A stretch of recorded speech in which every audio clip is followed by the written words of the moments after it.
Bonsoir à tout le monde. Je me nomme Abdou Khafour Kandji, membre du mouvement Y en a marre et aussi membre de cette plateforme Aar Sunu Élection. Nous venons tout à l'heure d'observer une minute de silence et de prière à l'endroit des jeunes qui ont été tués lors des récentes manifestations. La plateforme condamne cette répression et exige aussi la libération des détenus,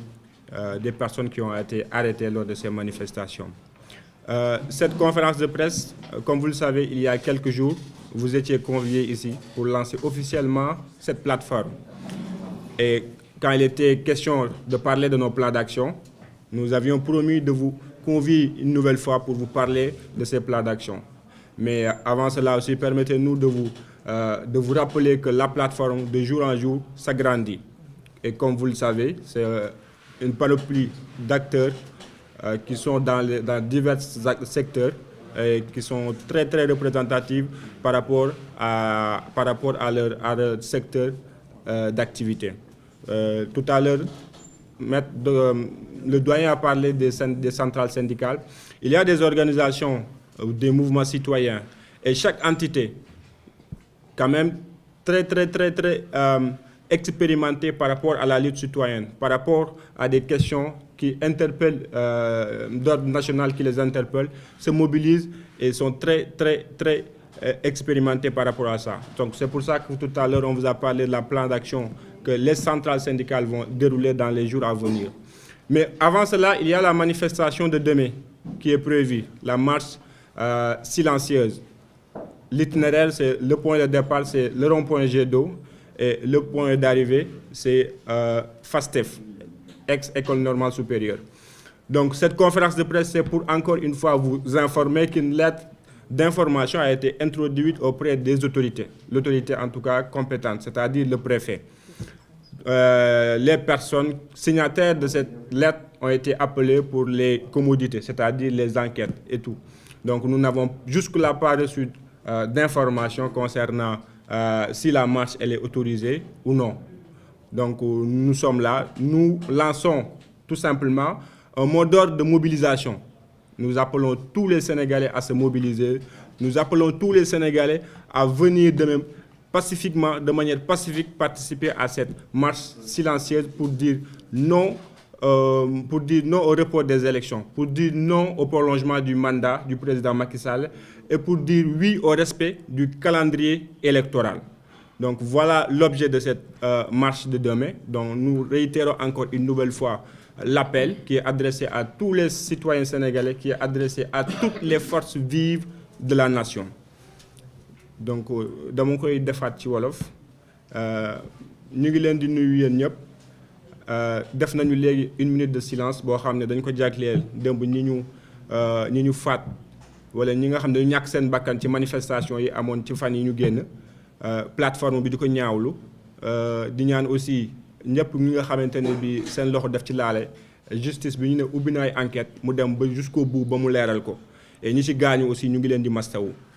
et aussi di dénoncer ces exactions yooyu nga xam ne force de l'ordre yi ñu ngi koy exercer ci ay manifestants.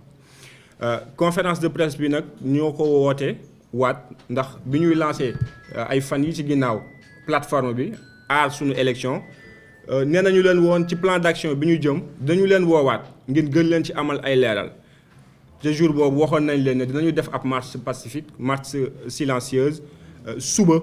et que doxe woon nañu demande lettre d'information adressée nañ ko autorités yi comme régime bi di ngeen ko xamee ci Sénégal régime déclaratif la donc da ngay informer autorité bi ñun informé nañu ko ba fii ñuy wax yéen jotaguñu benn notification bu jógee ci autorité bi wax ñu nañu seen manifestation bi lankal nañ ko wala dinañu ko encadrer donc ñun dañuy rester ci logique bu ne dañuy wëyal suñu marche silencieuse te it di ci woo sénégalais yëpp bàyyiwuñu kenn bàyyiwuñu benn boor ñu ci woo bépp sénégalais ñu mobiliser wu marche boobu nag li ko tax mooy bañ lank ñu prolonger mandat Macky Sall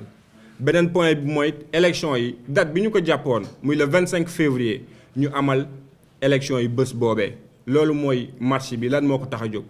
et encore di fàttali tamit ne plateforme diggante bi ñu ko lancé ak léegi jot nañu ay membres yu bare yoo xam ne ñëw nañu ngir wane seen adhésion ci biir plateforme bi bu ngeen déggoo sànq doyen Guèye ni mu expliquer activité wala ba profil yi fi toog ci biir table yi ngeen war a xam ne kon ñi bokk ci plateforme bari nañu lool centrale syndicale yi mouvement citoyen yi ñëpp bépp secteur mu ngi fii te kenn ku ci nekk ci secteur bi nga nekk ci ay revendication xam nañ la ci noo koy mun a defee ci ay xeexal loo xamante ne bii lu jëm a réew mi kanam la am na taxawaay bu am solo loolu ba tax na ci biir plateforme bi doole yooyu yëpp la ñu boole bu ñu boolee doole yooyu yëpp mu ñuy gën a rendre fort et que jàpp nañu ne fi ñu jëm ci xeex bi parce que xeex la il faut l'appeler comme ça dinañu ci am ndam et que citoyens sénégalais yi encore une nouvelle fois ñoom ñoo ci mën a taxaw ñoom ñoo ci gën a mën a jàpp parce que li ay plan d'action la waaye mobilisation bi elle est importante et encore une fois ñu ngi réitérer cet appel là que citoyens sénégalais yëpp fépp fu ñu munti nekk ñu mobiliser wu suba ci marché bi pour fàttali ne itinéraire bu marché bi rond-point G2 la ñuy tàmbalee war a terminer école normale supérieure ñu koy wax léegi FASTEF jërë ngeen jëf. fàttali ne marche bi marche pacifique la marche silencieuse amul ay mots d'ordre du ñu wax te ñu noppi wane noonu la ñuy wonee suñu mer bu subaax ci am heure bi 15h la diggante 15h ak 18h ma jox kàddu gi suñu collègue Ndongo mu ñëw wax ñu naka la ñuy tëralee seen plan